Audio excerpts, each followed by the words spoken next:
নমস্কার, সবাই কেমন আছেন? আশা করছি সবাই ভালো আছেন, আর ভালো থাকবেন নাই বা কেন।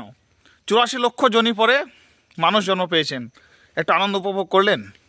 আজ 23 জানুয়ারি, আজকে দেশপ্রেমিক সুভাষচন্দ্র বসুর, নেতাজি সুভাষচন্দ্র বসুর জন্মজয়ন্তী, 129তম। তো আজ থেকে প্রায় অনেকগুলো বছর আগে 1947 সালে স্বাধীনতা পায় আমাদের দেশ, ঠিক আছে। তার আগে প্রায় 200 বছর ব্রিটিশ শাসন ছিল আমাদের দেশে। অকুণ্ঠ পরিশ্রম, অক্লান্ত জেদ এবং অনেক কিছুর বিনিময়ে, রক্ত, সব কিছুর বিনিময়ে পেয়েছি আমরা স্বাধীনতা। তো সেই স্বাধীনতা সংগ্রামীদের, যাদের জন্য আজকের আমাদের এই স্বাধীনতা লাভ, সেই সংগ্রামীদের যদি আমরা মনে না রাখি, তা আমরা বেঈমানের দলে পড়ে যাব। তো সেই সব মনি ঋষিরা এবং তখনকার দিনের যেসব ব্যক্তিরা, যাদের জন্য আমরা পেয়েছি স্বাধীনতা, তাদেরকে জানাই বিনম্র শ্রদ্ধা।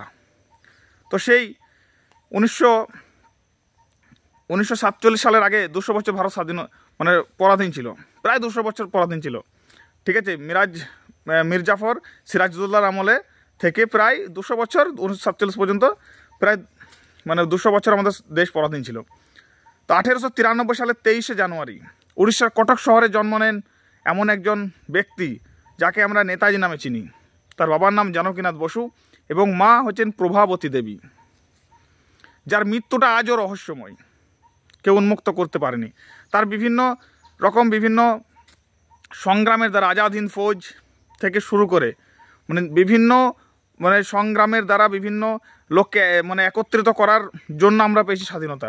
তাই আজও আমাদের গর্ব হয় যে তাদের মতন বীর এবং তাদের মতো নির্ভীক লড়াকু সৈনিক আমাদের দেশে জন্মগ্রহণ করেছেন।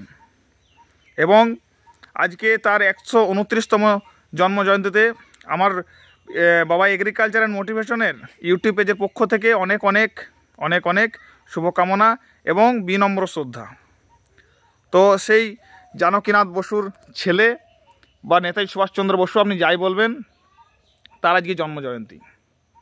তো তার একটা খুব ভালো প্রবচন, অনেক প্রবচন আছে, দিল্লি চলো, ঠিক আছে, তারপর তোমরা আমাকে রক্ত দাও, আমি তোমাদের স্বাধীনতা দেব, ঠিক আছে, অনেক কিছু আছে।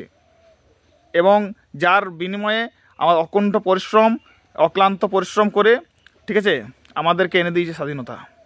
তো তাদেরকে যদি আমরা মনে না রাখি, তো আমাদের স্বাধীনতাটাই বেকার। 1947 সালের 15ই আগস্ট স্বাধীনতা যে হয়েছে, তাদের বড় বড় মনি ঋষি এবং বড় বড় সৈনিকদের বিশেষ হাত। তো আজ আমরা পেয়েছি স্বাধীনতা। আমরা বলতে পারি যে আমরা গর্ববোধ করতে পারি, আমরা স্বাধীন ভারতের নাগরিক। তো অবশ্যই ভালো থাকবেন, ভালো রাখবেন এবং নেতাজি সুভাষচন্দ্র বসুর জন্মজয়ন্তীকে অনেক অনেক শ্রদ্ধা যাপন করবেন।